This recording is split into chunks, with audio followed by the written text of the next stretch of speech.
And run. So, sorry, it's a little technically difficult for me. Okay, so according to Sal Viviano, this is our best lighting yet. So we're going to commit to this lighting. No, actually, we'll have to get Sal's opinion, Seth, because I added a layer because we saw how great Charles Busch's lighting was. Stunning. So to try to outdo him, or at least match him, I turned on these lights and that light. I think it's actually good. So we'll see what happens. So I'm Seth Rudetsky. It's James Wesley. Hi. Every day, 2 p.m., 8 p.m. Eastern, we do Stars in the House. People watch, feel connected, and then on top of that, if they can, they donate to the Actors Fund.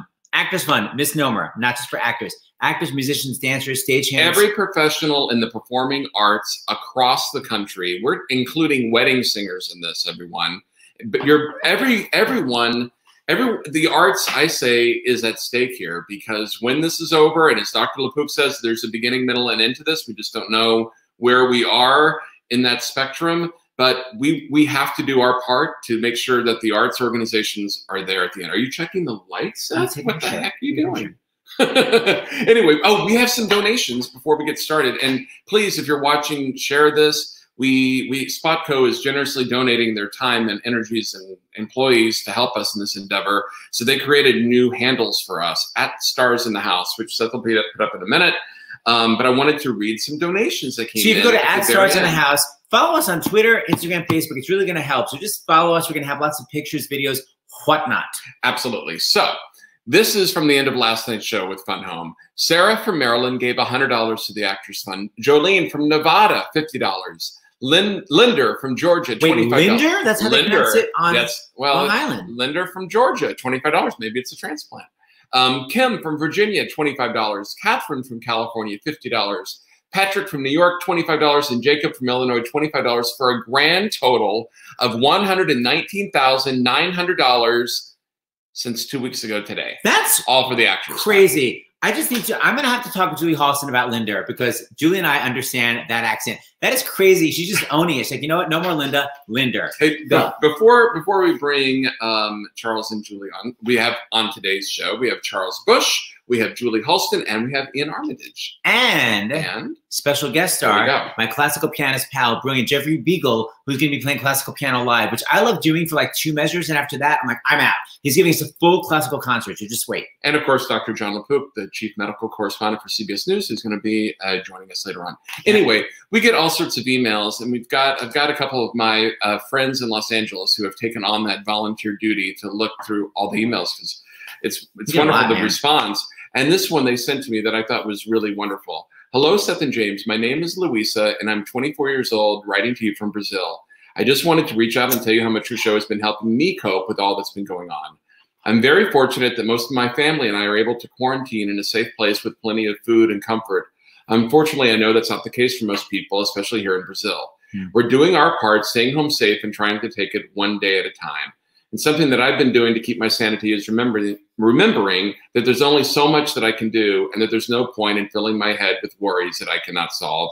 And therefore, your show is a great way to help keep me from losing it almost every day. And I just wanted to reach out and tell you that. Thank you, Luisa from Brazil. That is so amazing. Nice. We're watching. By the way, someone else was watching in LA, our good pal, Marco Panette. Hey, Marco. Hi, Marco. So we have from Brazil to LA. So, Seth, do you want to say the big news? It's one of the reasons why we were running around today. We had that phone call at 11 o'clock.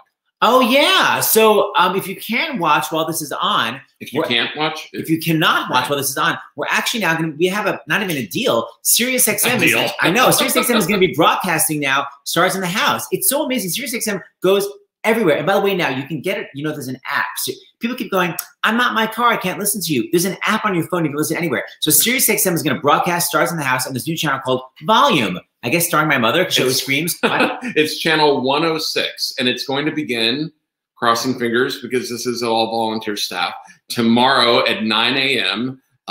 Eastern on Volume channel 106 on SiriusXM. And we're still figuring it out. We think it's going to be a combination of both the afternoon and evening show, but Tune in tomorrow at 9 a.m. But I mean, by the way, I mean, all the episodes are available. Yeah, online. people keep thinking they go away. FYI. If you go to starsinthehouse.com, you can watch every single episode. I mean, there's so many. By the way, Channel 106, Julie Halston and I can concur. It's also our goal weight. What? Not cool. All right, okay, so, bring them on? Yes. Okay, so here are two of my absolute favorite stars. I'm so excited to have them on. The two brilliant comedians, Charles Busch and Julie Halston. Hey. Okay, so everybody, tell me, Charles Busch, where are you right now? I'm here in my beautiful apartment in Greenwich Village, in the Bohemian Quarter. Got to cut. Julie Halston, where are you, besides in a lot of light?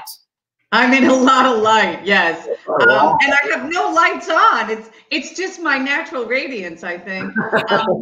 I'm in my co-op in Midtown on the Twinkle Light block, 55th Street.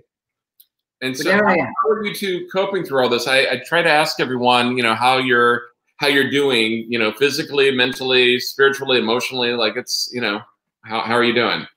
I'm okay. I actually started yesterday actually exercising from my living room. It's kind of sad, but I'm trying to do crunches. I'm trying to, you know, stay thin because, as you know, Seth knows, I have a terrible fear of gaining weight, and in a way, I've been, you know, doing the Netflix stuff and Amazon, but I've been reading a lot. I've been doing a lot of my clips online, and they've really taken off. So I've been very happy about that. You have to watch them. Julie Halston is doing her stand-up specials kind of in little increments. They're so brilliant. I've been watching them on Facebook. That's where people should go to watch you. Facebook or actress Julie Halston on Instagram, and I've been getting like 1,000 views, 1,200 views. People, and they're sharing all over the place, like 60 views here, 90 views there. I mean, sharing, and it's really been great. They've really taken off, so I'm really pleased about that. I'm putting the link in right now. Charles, what are you doing to stay healthy? Oh, I don't know. Actually, really tell you honestly, my life isn't very different from usual because I spend most of the day writing. I've got a bunch of things I'm working on, but I do miss going out in the evening with friends and, you know, having dinners out. It's a little bit like being on cell block B, you know, and solitary confinement. Right. But you know, it's okay. I'm dealing with it. Well, I'm so excited you're both here today. By the way, we have a Tony winner watching us with some very specific news. Greg Jabara is in his underwear. Just FYI. Blue Bloods fan. Thank you, guys. Okay, so you two clowns began. Hold on, I'm going to get rid of this banner. Yeah. You two clowns began back in the day at a place called Limbo Lounge. Julie, what were you working as when Charles first hauled you in? I was a corporate librarian in an investment counsel firm at 1 Broadway, and I was, you know, in a very, very straight-laced job, and then I would leave that job and become a vampire lesbian of Sodom. It was quite a double life. We're going to be doing something from that show later on, which I'm obsessed with. I actually want to first begin. Julie Halston, speaking of comedy bits, can you do the crazy autobiography that I heard you read once? Is it Joan? Is that the one that you do? It's Joan Crawford. Yes, please do that. Would you do that? And you know what I thought, as a treat to you, because Seth, you've been so good to me and always promoting, you know, Broadway and us. You're just such a treasure for us. I thought I would give your fans a treat. I'm going to read something from Joan Crawford's My Way of Life. And this is a reading I have never done before publicly. Wow. So it's a premiere. So I thought this would be good for you, Seth. This is dedicated to you, Seth. It's Joan Crawford, My Way of Life. For years, I've washed my daughter's hair with raw eggs, never shampoo. I wet their hair first, and then I rub in 6 whole eggs. It's a trick I learned from Kate Hepburn. Some people use eggs beaten up with a jigger of rum. Others mix red wine. And hot oil is good for the hair and scalp. Wrap the head in a warm towel and keep changing the hot oil. The hotter, the better, every hour. And then I put cologne. I massage it into the scalp for oily hair. And then I put in some tea and vinegar for highlights. And then I make my girls give their hair a brushing of 100 strokes. It stimulates the hair growth. And then I pull their hair. I pull their hair.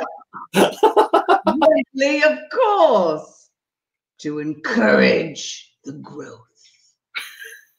Joan Crawford's my way of life. Wow. Gotta love her. Gotta love her. You gotta love her. She was putting hot oil on those girls' heads every hour with rum and red wine. It's That's something we can do while we're quarantined. You're so actually abuse. Let's just say it. But right, yeah. So, Busch, you're so obsessed with these, old broads.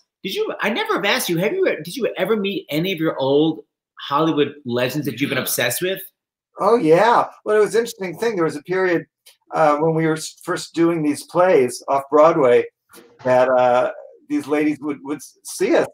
Clutter Colbert and Louise Reiner, the two-time Oscar winner. She came, and Claire Trevor, and they really were exactly like their screen characters. Claudette Colbert was just sort of delicious and witty, and and they often, all three of them mentioned somehow in conversation that I suppose the first ugly star was Betty Davis. Each one of them felt they had to offer that bit of information. She was the only one still working. Maybe that's why. So one of the theater greats passed away relatively recently, Zoe Caldwell. Yeah. And I would love you to talk a little bit about that crazy way you met her, that brazen way you met her, and then sort of how she influenced you. Okay, well, I'll try to edit the story a bit. Just I grew up in New York City, and I started going to Broadway shows when I was 7 years old. So I guess I was 14. I went to see The Prime of Miss Jean Brodie, starring Zoe Caldwell. This is in the late 60s. And it was one of the greatest things I've ever seen, ever. And, Broadway was very loose back then. I just somehow went into the stage door after the matinee, and, cops let me in, and I found her dressing room. It was a very different world, and I found her in her dressing room after the matinee, and I was about 14, looked 11. And she was so kind to me. And at one point I said, I want to be an actor. And she held my face up to the light and said, well, you have the face of an actor. Of course, that means nothing. And so, years went by, and, I just had this, as I got my own career in the theater, my dream was that she would see me perform and think I was talented. And then somehow in 1991, when Julie and I were doing this play called Red Scare on Sunset, I met someone who had a connection to her, and anyway, one day the phone rang, and I answered it. The voice is, "This is Zoe Caldwell. I'm coming to your play. I won't tell you when." So then we're doing the show. It's a Friday night, and it's one of those dead audiences. And this, I was fairly young, and so I was of the mind that if you had a quiet audience, you just worked harder. And I did everything basically but stick a cucumber up my ass. I just was desperate trying to get a laugh, And when the show was over, after the house manager said, "There's a Zoe Caldwell here." Oh, God. Oh, God. And in she walked, and she was so exotic. She was a small woman, but all in black, and black coal on her eyes. And she, she was just my idol. And so she comes up to me, and she takes my face in her hands, and she says, You're so beautiful, but you are pushing, and you are hamming it up, and you are pandering to the audience, and I don't ever want to see you do that ever again. You're better than that. Don't ever do that again. And she really lit into me, and the rest of the cast were wondering, who the hell is this lady? But I was just, yes, ma'am, yes, ma'am. And she did the cruel imitation of my performance, and then, when it was finally, I sort of thanked her for coming to the show, and off she fled into the night. And to my credit, I have to say that I did not defend myself or make excuses. And I really, immediately after she left, I honestly thought, well, listen, if she felt strong enough cared enough to lecture me, when much easier, she didn't have to come back at all. Or she could have said, great show, or one of those awful mean-spirited, you really did it. Those kind of lines, they're so awful. But no, she cared enough to really lecture me. And it started seriously. I mean, I don't think there was an overnight change, but it started me on a kind of a 30-year journey of trying to be more honest. And it's hard sometimes when you do this kind of camp movie pastiche plays to find that honest place and to just be human. And so I worked on that it's just what she taught me or started me off has been very, very important to me. I love that she has such an influence on you. Yeah. I asked Charles to do, he has so many characters I love so much, but there's one that I love because back in the day I worked at Until Mama's Rose's Turn. I knew the whole cabaret world. And Charles does a character, she's a cabaret singer? A cabaret singer, yes. And she's also been the president of the Manhattan Independent Cabarets, Restaurants, and Clubs, My Crack. So she is the president emeritus of that. And anyway, yes, but she performs regularly in some of our smaller rooms. Her name is Miriam Passman, and everyone's sort of out to get her. She's always in a feud with another cabaret artist. She's also given the worst times for her shows, but she has no awareness of horrible times. Wait, when does Miriam Passman normally perform her act? Well, here, I'll read you a little bit of a piece here. Now, I have to go a little Meryl Streep here with the glasses. I hope you don't mind. All right. It feels very good being back where I belong, here at Don't Tell Mama, in my old time slot, Sundays at 4:30. Out here this afternoon, I see so many of my loved ones in the cabaret community. The wondrous Florence Edelman, mentor, colleague. The diva, always ready with a hug, a chai tea, and constructive criticism. You're really missing something. If you haven't seen Florence's new show, Florence Edelman, I've got a right to sing the blues. She's at the Triad Tuesdays at 10:30. I'm at a special place in my life where I enjoy making other people's dreams a reality. For the past 3 years, I have taught a master class, The Art of Cabaret Performance, at the Learning Annex on West 37th Street. Many talented young people have attended our master classes, but I lavished considerable attention on one particular young lady, Amy. She had a unique sound, an instinctive way with phrasing, dare I say, a charisma. But unfortunately, an arrogance and a belligerence. She rejected all of my suggestions for song choices and insisted on singing her own compositions. They were not suitable for cabaret. One song employed the F word, the C word, the N word, the S word, the B. This young lady not only dismissed my teachings, but accused me of living vicariously through her and being resentful of her youth. Oh, it gets worse. She reported me to the powers that be at the Learning Annex. What followed was a witch hunt. I was brought up on charges of negativity and bullying. Bullying me. But at the age of 13, nearly killed myself from being taunted with the nickname Jug Ears. I am but part of a long continuum of censored teachers. Galileo, Plato, the monkey trial. After an emotional contretemps, the police were summoned. I was forcibly ejected from the Learning Annex. Sheet music flying. I was threatened with pepper spray.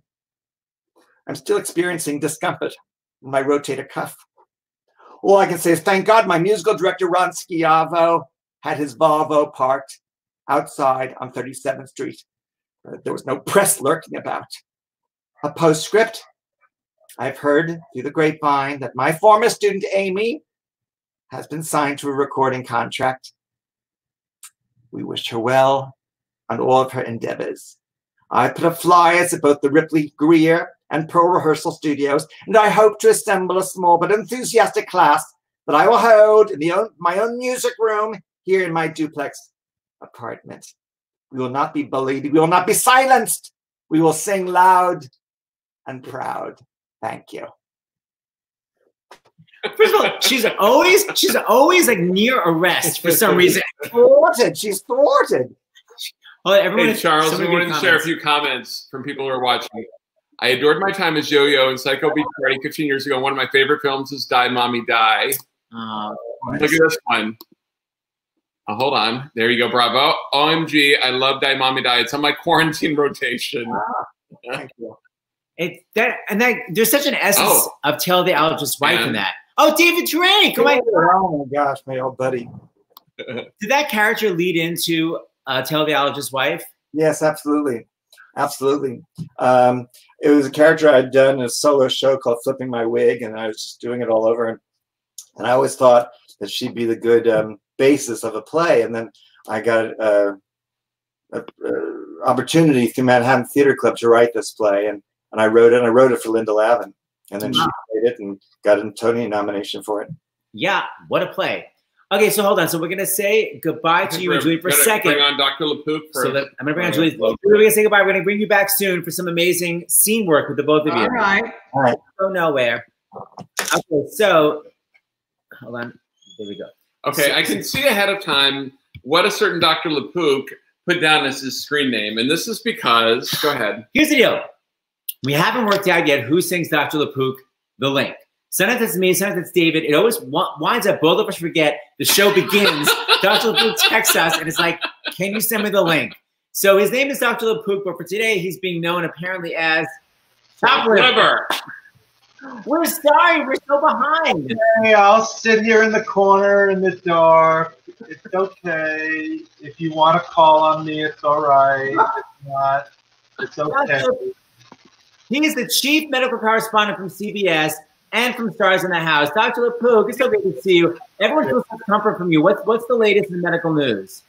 Well, this morning we did a CBS This Morning piece. I spoke to Anthony Mason about they went live with this very first in Houston. They gave 2 people who were critically ill a transfusion of antibodies in plasma. Plasma is the clear part of blood. If you get rid of the white cells and the red cells and the platelets, and if you let that plasma clot, it becomes even clearer. It becomes something called serum. But anyway, you'll be hearing these terms, which is why I'm defining them now.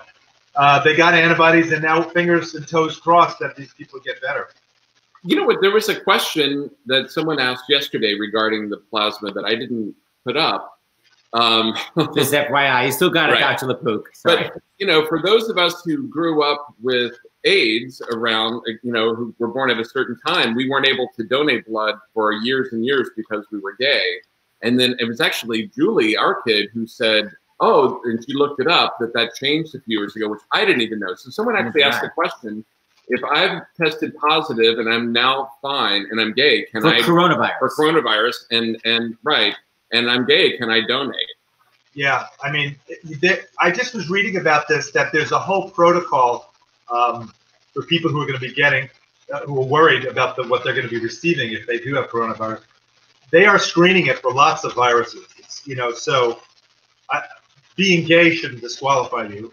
You know, having HIV would be different, or having hepatitis, or having some other type of chronic virus. But, you know, it's interesting that you mentioned the AIDS crisis, and I'm realizing there's been an echo in me personally about this, because in March of 1981, I was an intern at Columbia Presbyterian in New York City when I saw the very first patient who had, we didn't know it was AIDS, but first bed on the left in the intensive care unit. I can tell you his name. It was called GRID back then, right? Gay-related immunodeficiency. And, you know, you become a doctor, and you think you're going to, I'm a newly minted doctor, you think you're going to save people and all that. And then, you know, every patient I saw who had this terrible disease died, one after the other, after the other, after the other, devastated, as you remember.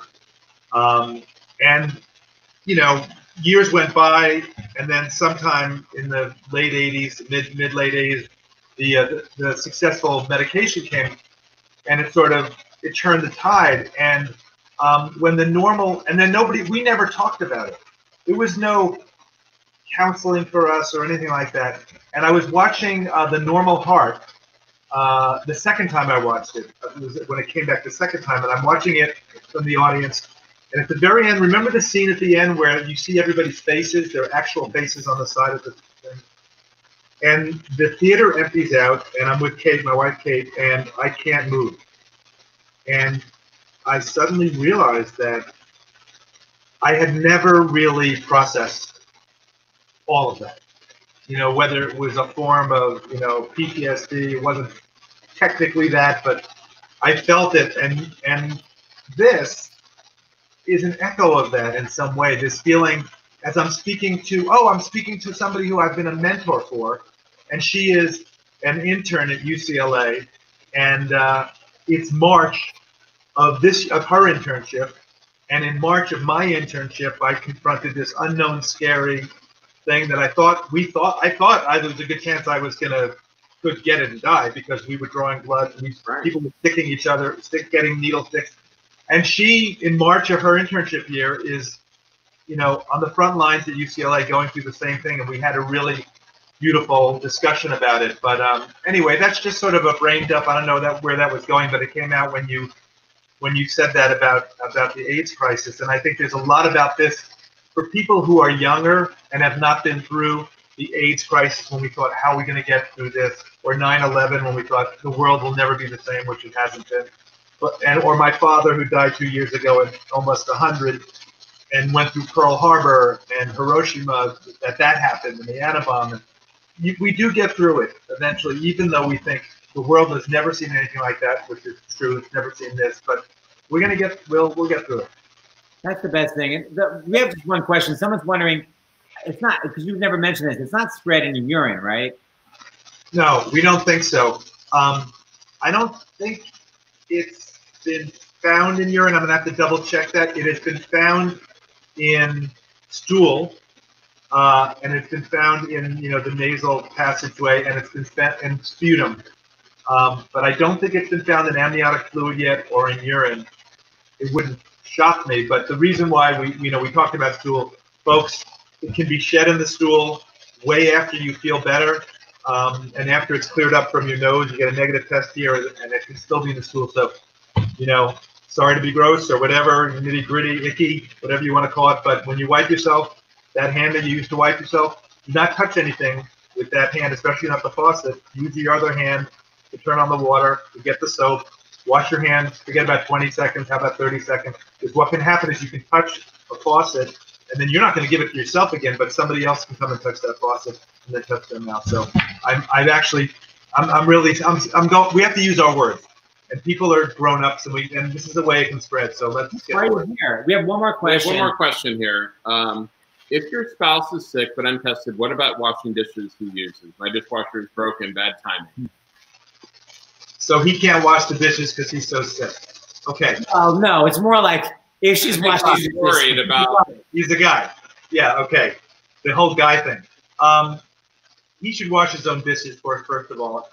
But second of all, if you wash your hands, as you can touch virus with your hand, and as long as you don't touch those hands to your mouth, nose, or eyes, you shouldn't get it. So wash the dishes. Soap. It's a wimp for soap. It's got a lipid membrane which dissolves with soap. Just soap and water, hot soap, or don't burn yourself, but warm water, soap. Get the tips of your fingers, the knuckles, simple stuff. Hey, and before we go back, several people have been commenting, and I would love for you to find an answer for us, being gay ourselves, that a lot of people are saying that it's still for donating blood, which that's why I'm wondering about the antibody test. This right here, and this is not the only person. Basically, like you cannot be gay and donate, or you have to be celibate for years. So I can prove that. I haven't looked. I'm not Googling while you're talking here, but could you find an answer and let us know later on? I'll do a little research. Okay. Thank you. All right. All right. We're going to see you tonight with the whole cast of Taxi. Cool. 8 p.m. And Mary Lou Henner, who has a photograph memory, and she can't forget anything, right? Boy, so it's going to be tough for her to get this whole Stars in the House out of her mind. She remembers every single date and what she was doing on those dates her entire life. She has this, yeah. She's going to talk about it, of course. How can we not have her on and talk about that a little bit? Perfect for you. Yeah. All right, we're going to be back. Back to Luke. Okay, so now we're going to take a little break. You know, I have a classical piano degree. Basically, haven't played classical piano since then. But I still have friends in the classical world. Here is a concert pianist that tours around the world, and I wanted to talk about because people keep forgetting the Actors Fund is not just for actors. It's for anybody in the business. You could be an usher, a box office person, a dancer, or a classical musician because everyone is being affected. So this is my friend, Jeffrey Beagle. Hi, Jeffrey. Hey, how you doing? Hi, Jeffrey. Jeffrey and I used to take piano lessons together when we were kids, but he actually got great. So, Jeffrey, how has this virus affected your touring? Well, basically, the concerts that were canceled are going to be put on for next year, God willing. So we'll just hopefully do that. A couple of people had to back out because they already had next season booked. So once you have something booked, so then maybe they'll put it on the following year. But we're just all working together to just stay safe through this, and then we'll make music when we can, and it'll come back even stronger than probably ever before in our lifetime. I think it's like a cultural renaissance is going to happen. That's what I'm hoping. I mean, the problem is being a fellow classical musician, it's like you work really hard to get a piece into shape for a concert. Now you got to keep that damn piece in shape until next year. It'll be better. You have a good attitude. All right, so Jeffrey Beagle, what are you going to play for us? We've never had a full classical little recital. I'm so excited. Well, this is kind of, this is actually Gershwin's first piece. Gershwin started writing when this is 1916. He wrote a piece called Rialto Ripples. I actually listened to his recording from Piano Rolls yesterday. I had not heard it before. It's different a little bit. Some of the left-hand things he does, he was an improviser, but this is the first piece that he wrote. And you have to remember, he was inspired by Debussy and Chopin and Ravel.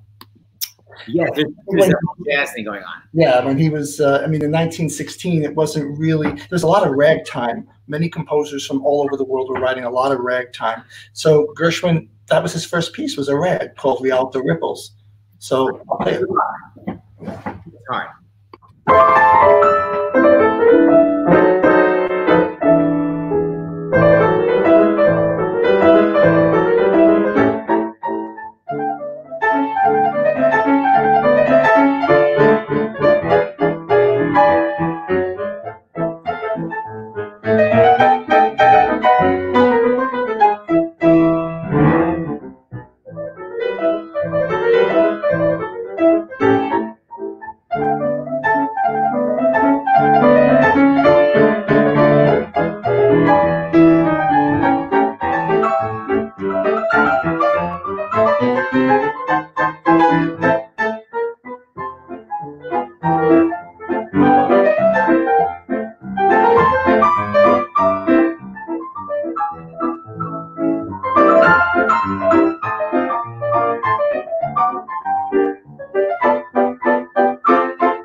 I just posted that underneath you. You want actors? Oh, no. That was so clean. All right, Jeffrey Beagle, we're going to have you on again. If you can concertize around the world, you can concertize on Stars in the House. There you go.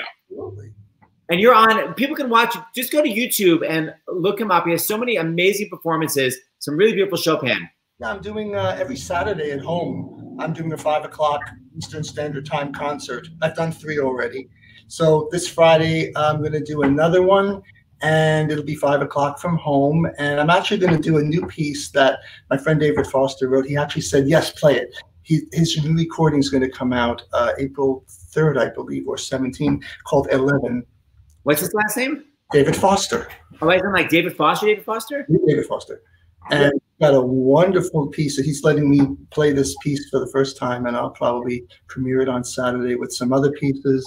I do a whole mixed bag of concert. Where do we go? To your Facebook page? Well, it's a personal page, but I'll have it on YouTube also. So you can just look it up on YouTube, so it's open to everybody. And it's a lot of fun to do. Yeah. Oh, he's so good. All right. Thank you, Jeffrey Beagle. You'll be back. You're fantastic. Thank you. Be well. Thanks. There you are. See you soon, I hope.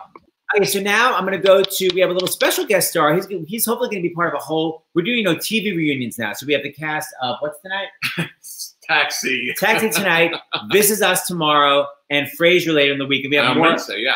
We have more lined up, and we're hoping he's going to be part of the big TV reunion. But we wanted to bring him on because he loves theater so much, and he's just such a great kid. Please welcome the multi-talented Iain Armitage. Hey! Iain. Good to see you guys. Good to see you. How old are you now? I'm 11 now. How old were you when I first met you? Like 4, maybe? Well, I have no idea.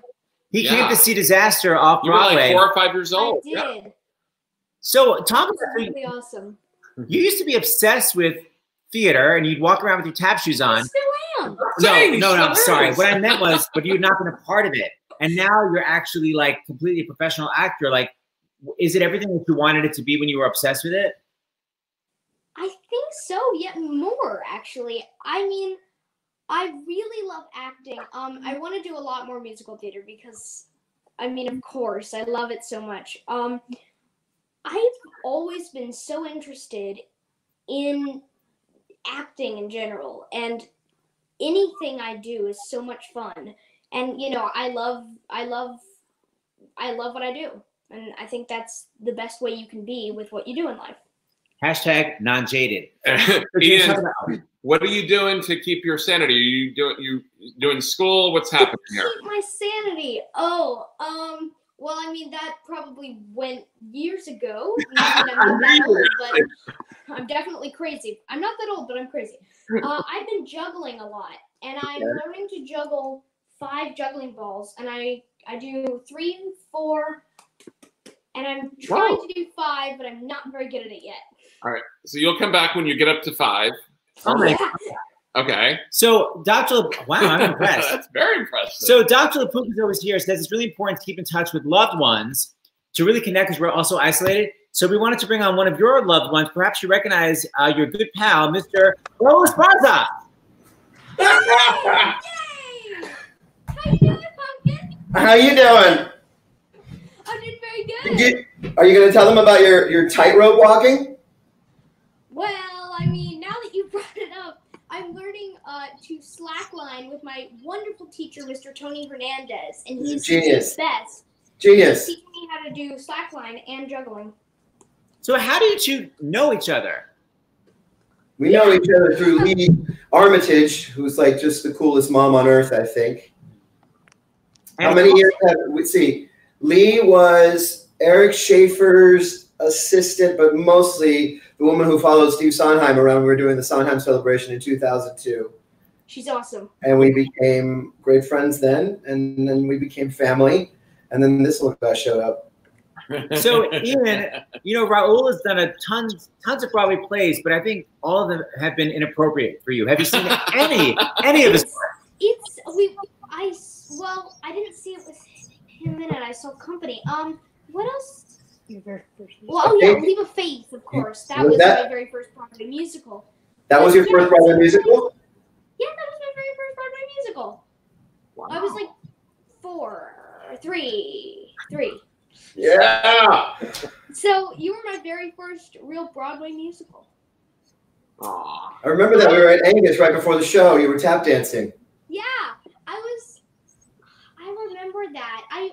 I loved that show. And then there was that scene, like Magic, that song, and you were doing all those magic tricks, and I was like, Wow, and actually, I started doing magic when I was 3, so maybe there was some direct correlation between that and me doing magic.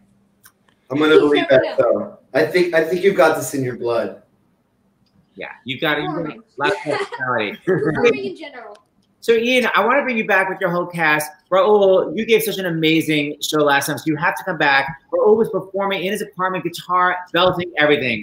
So, I saw it. He's awesome. I know. And I know yeah, mom makes him watch, but we watch him. I'm just concerned that you're growing up too fast. I can't deal. No, he's not. I had a picture of us. When was Obama inaugurated? 2008? Is that 2008? No, not the first time. 2012. 12? I'm trying to find a picture of us in D.C., but maybe I'll share it next time. Yeah, wait. I remember. January 20th, 2013, Raul. What year were you born? Wait. Look at him. Wow. I was. It's the Gerber baby. Seriously, like we think he's been stolen from some kind of. Yeah. I'll tell you who's not Jewish. That kid. He was destined to be a star. There's not one Jew who looks like that. All right. Let's come back. Raul, we love you. Thank you for being here. I love you, little guy. Come back, bye, Raul. How adorable was that? Okay, let me bring on our 2 stars of the day. Yeah. Charles Busch and Julie Halston. Hey there. Hi. We're back again. So, Charles, we I want cannot believe the skill set that kid is Wow. I mean, just crazy. Yeah, It's like, right. oh, in your spare time, you're going to learn how to juggle and walk a tightrope. You're a television star and a Broadway legend at 11. It's crazy. Speaking of children, we wanted to remind you of something. Julie, you may not even know this. Charles and I and James were on a Broadway cruise together, and our kid Julie was there. And so was Lila Crawford, who had played Annie in Annie. So cut to the boat didn't dock. We had to put in a variety show at the last minute. So Lila performed. She hadn't done Annie in a few years. And Julie was taking stand-up. And she was doing jokes, I mean, really, basically innocent, but like about having gay dads and like, you know, we didn't understand having a period. And we were like, why are you still getting your period? And she's like, it's better than me not getting it. Whatever. It was really funny jokes. But Charles, whenever Charles Julie and Lila, what would you say to them? Well, so my friend Kathy was with me on the cruise. We're leaving our stateroom, and then we see at the end of the hallway coming toward us Lila and Julie. So, you know, I'm very good with young people. So I said rather loudly to Kathy, I said, oh, God, here comes that horrible foul-mouthed comedian and the hideous ex-child star. I loved it. And every time Fantastic. Crawford would always be like, hello, Crawford. Yes, really. I'd never known anybody with the last name Crawford, so I got such a kick out of this, calling this, you know, lovely young girl, Crawford. And at one of the first variety evenings, I guess that they had Kate Baldwin sang "Maybe," and so all the rest of us were all kind of sitting in this row watching. So I whispered to Andréa Burns, I said, "Oh, Crawford's gonna be pissed. She's singing Baldwin stole her song. Crawford's gonna be pissed." She whispers to Faith Prince, "Crawford's pissed. Crawford's pissed." Whole rest of the Hold on, before we get started, Seth, I want to read some. These are some donations that just came in. Because remember, actorsfund.org. Actually, if you are in need, by the way, there's the application process is right there. You can get started at the top of the website. You can donate at starsinthehouse.com. Right. But if you yourself are in need, please go to actorsfund.org. They can help with everything. Absolutely. So we want to thank. And by the way, I'm sorry. Yes, sorry. Seth. This is just a smattering of the donations that we get. We don't read every single donation. They just send us a list of like 7 people throughout. And like we said, we've already raised $110,000. So this is just 120. 120. Oh my God! Wow. That's right. Catherine from California donated $50. Patrick from New York, $25. Jacob from Illinois, $25. Bruce from Connecticut, $50. Sharon from Oklahoma, $100. And Howard from California just gave $500 to the Actors Fund. Thank you, everyone. And guys, you should also mention that the Actors Fund is also for people's families as well as themselves. Yeah, the Actors Fund, by the way, has this wonderful, a couple of homes where parents can go. They have a nursing home. They have an assisted living. Billy Porter talked about that. Yes, so many wonderful places that can help out, because if you're in the business, then they also help your family. They're just this incredible umbrella organization. Right. Okay, I'm so excited. So we're going to do a little You guys are going to recreate some of your brilliant work. Should we talk about what Red Scare is about and then tell us what the scene is? Okay. Well, this is a play that we did in 1991, and we first did it at the WPA Theater, and then it transferred to the Lucille Hotel. And it's one of my favorite plays. It takes place during the McCarthy era in Hollywood. And I play this rather guileless movie star, Mary Dale. And she discovers, to her horror, that there's this kind of communist plot to take over Hollywood. And the thing was that I didn't think it would be particularly funny to write a story about some poor leftist person who's hounded out of their job. But I thought it could be kind of strangely comic to do it as this extreme right-wing nightmare. And that's where the source of comedy went. And Julie played my best friend, kind of a Martha Ray, wacky radio personality, comedian Pat Pilford. So there's a little scene and I think it doesn't really need to be explained, but where Mary Dale and Pat Pilford are shopping at Bullock's department store. Okay. After this, I thought we'd look at slacks. No, we're going to talk. What's wrong, Mary? Nothing's wrong. Ritz, darling, I'll get it out of you. Am I so transparent? Like a silk stocking without a run. It's Frank, isn't it? Yes, it's Frank. Pat, I really don't want to discuss this, and certainly not here at Bullock's. Mary, this is Pat. You know, Pat, P-A-T, zany, warm-hearted, bad dye job, your best friend. I think Frank may be seeing another woman. Anyone we know? Oh, yes. Marta Towers. Don't even. Did you catch them? In flagrante delicto? What? Did you catch them in the act? The Soviet version of the old ooh la la. No, nothing like that. It's only a suspicion, mind you. But I'm scared, Pat. Frank's growing away from me. It's as if I hardly know him anymore. What's your evidence? Marta's convinced him to join her method acting class. Mary, if you let him walk through those doors, you'll never see him again. What can I do? You're so helpless. How did you become a star? You must have some steel in your girdle. He's moved out of the house. I can't very well throw myself in front of his car. Then you'll have to follow him then. Oh, I couldn't. He'd be furious. Well, better angry now than divorced later. Don't you see, Mary? It's not Marta that he loves. It's what she stands for. High art and all that crap. If it was sex he was after, he'd be hot-tailing it with some car hop with big bazooms, not some egg-headed pinko. Face it, girl, your enemy isn't pussy, it's Stanislavski. Want me to play sidekick? No, I must do this alone. If only I could be sure this was the right thing to do. Trust Pat. How many times must I tell people? Ideas are dangerous. Squash them. Pat, you're so vehement. Well, maybe it's just that, well, I knew a woman once who loved a man desperately. He too became infatuated with an idea, and the little fool did nothing and lost him. Well, enough of that malarkey. Hey, what do you say we look at them hats and get you a spiffy one for your entree into the Academy of Dramatic Art? Well, perhaps there is method to your madness. Shakespeare, ain't it? And who says we ain't highbrow? Scene. Ideas are dangerous. Squash them. You get all blue in these scenes. I hope that's all right, darling. You get a little bawdy. Oh, we don't mind the blue comedy. Okay. Okay. Here's the method to your madness. By the way, we have some Justin Squiggs Robertson who makes the Lights at Broadway show cards. He sent over that amazing, beautiful illustration. Oh my gosh.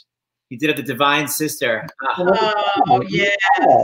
Oh, we love Squiggs so much. Oh gosh. Charles, that line that she just said, ideas are dangerous. Squash them. What's that amazing line I love that the Mother Superior says in the Divine Sister about the 60s? Oh yes, what's that? We have. Oh gosh, I never remember my own dialogue. We are standing at the precipice of we're living in a time of great change. We must do everything in our power to stop it. She's a horrible person. I just love it. Okay, so I want to talk about the auction, and we'll do the last scene. Right. So we have this amazing thing now where people are just finding stuff in their house that they've had for years that they're auctioning off. So like here's Audrey McDonald. This is the baby she had in ragtime. She's auctioning that at the site at starsinthehouse.com. We have Joanna Gleason, who's auctioning off that staff that Bernadette Peters is holding from Into the Woods. I don't know how she has it, but she has it. Yes, We have Kristin Chenoweth was wearing this gown on our show Saturday night, which she's now auctioning off. So if you're a size quadruple 0, you'd love it. She said it could go up to a size 4. Except, by the way, not that I know what that means. Neither but do I. it goes up to a size 4. Then wait, what is this amazing picture? Oh my God! So Oh, Melissa right. Peterman has these boots that Reba McEntire gave her, and they're going to be autographed by Reba McEntire. All these things are at starsinthehouse.com. So I asked Julie, sort of a combination gift from a show that you did with Charles. What can you auction off for us? Julie? Well, I have my Vampire Lesbian of Sodom turban. Oh. Yes, I have the turban, and this was actually made for the 25th anniversary of VLS that we did at the Music Box. And it's so beautifully made. It's so fantastic, and somebody should have it and wear it. Oh. Especially nowadays with no one washing their hair anymore because they're home. Yes. So anyway, I'm going to donate my VLS turban. Yeah. And for those of us that are getting older, a turban it's a good thing. Yeah, So that's what I'm going to give. Yay, that's amazing. I can't wait. So we're going to end with this scene. So Charles Busch has this brilliant book called Horrors of Lost Atlantis, which tells the story of how Vampire Legends, sort of a fictionalized version, but true, of how he wrote this show like in 1 week you wrote it, right? Basically, you wrote the show in like a week.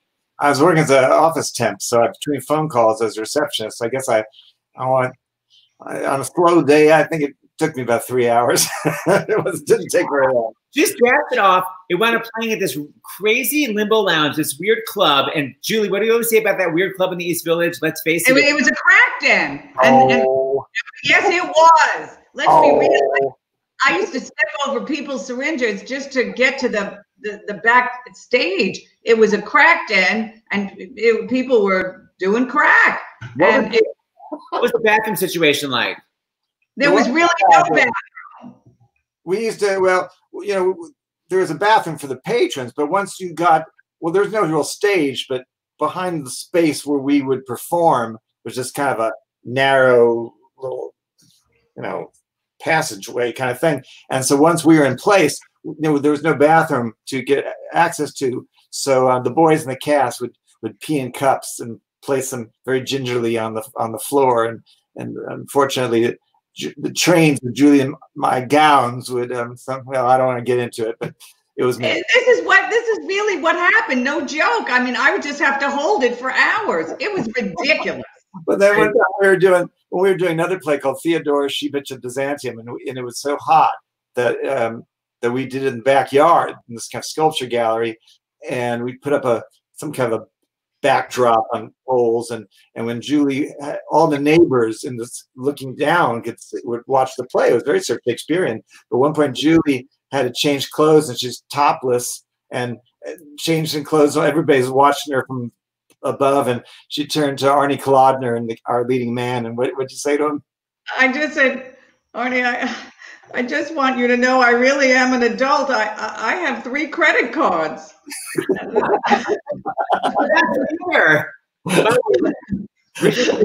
Charles is really genius. How great. So Charles writes the show in 2 hours while he's camping. He magically raises money with spaghetti dinners, gets investors by making them spaghetti. Crazy. They invest like $100, $200. It moves to off-Broadway, opens, and what was it like when you actually saw the reviews? Oh my God, it was like the Titanic had been raised with the passengers and crew still alive. It was such a miracle that this had happened, that we had just done, for our own amusement, and just this kind of sweetness of, there was no agenda. And then the fact that we got this incredible rave review in the Times, and then the play ran for 5 years. it was the I don't know. It was kind of for a long time. It was the longest running non-musical in off-Broadway history. I don't know whether it is that. Charles, didn't we think that it would actually last like a week? Well, we only had enough money to get through opening night. Yes, that was it. So it was a Brigadoon. Okay, so I want to recreate me. I want you guys to recreate your original off-Broadway triumph. Describe the characters. They really are. There's a vampire lesbian. Just describe it, and we're going to close with this. So I'm going to get off screen. Describe. A little bit of a long scene. I hope we have time to do it. The play starts off in ancient Sodom, and I played this innocent young girl who's sacrificed to the mysterious creature, the succubus, who thrives off the blood of young virgins. And that was played by Julie. And so then the next time they meet is centuries later in Hollywood in the 20s. And at this point, the succubus, Julie, is a great silent movie star vamp. And into her life again comes Madeline Astarte, who's a great stage actress from New York. And she's been brought to Hollywood as a rival to La Condesa, Julie. And so this is when I show up as Madeline Astarte, this stage actress. I show up at the Condesa's mansion, and this is their first meeting. Okay. La Condesa, I've traveled all the way from New York just to see you. Oh, you must not flatter me. All Hollywood knows of your $1 million contract. $1.5, darling, is to keep me in mascara. Oh, Madame Astarte, I would love to offer you tea, but unfortunately, I am expecting the columnist Otzi Carew any moment now for an in-depth profile. Oh, I must stay for that. I do so want to get to know you better. Besides, this will dispel all those awful rumors that we're rivals. But good, you and I rivals. We're entirely different. I'm sort of an elegant grande dame, perhaps a tad too aristocratic for my own good. But you have this marvelous, extraordinary vulgarity, an exhilarating streak of the gutter.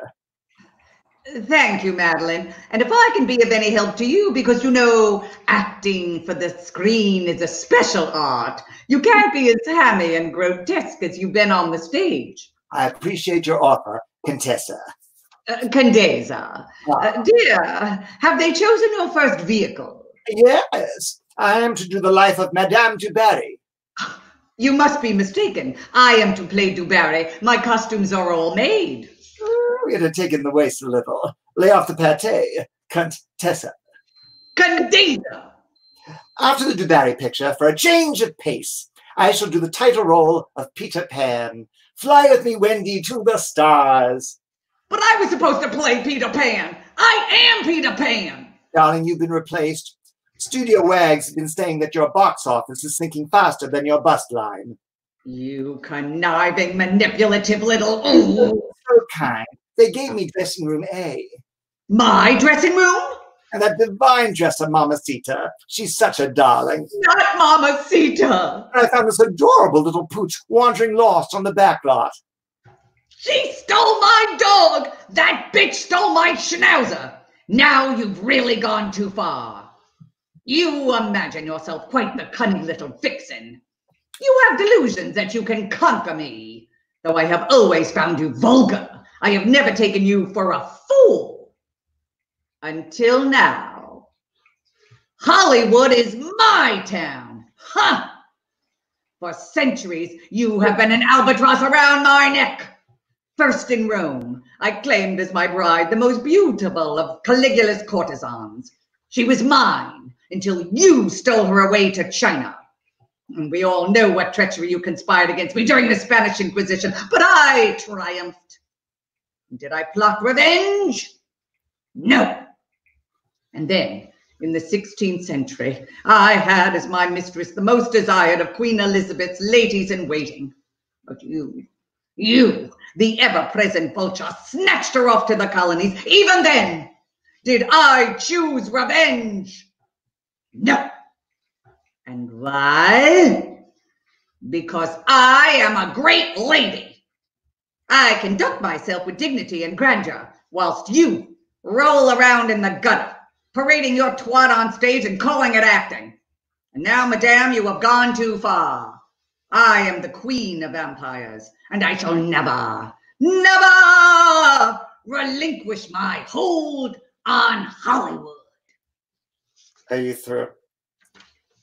As you desire to relive the past, shall we travel even further back in time?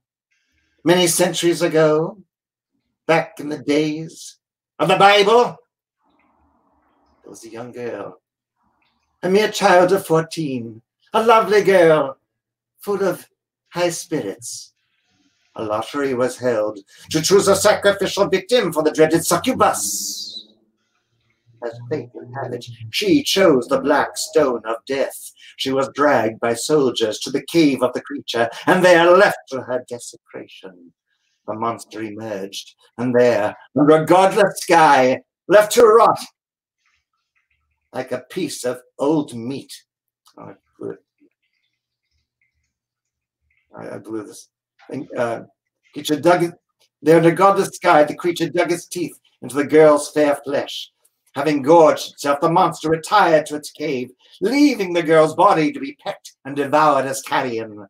But the girl did not die.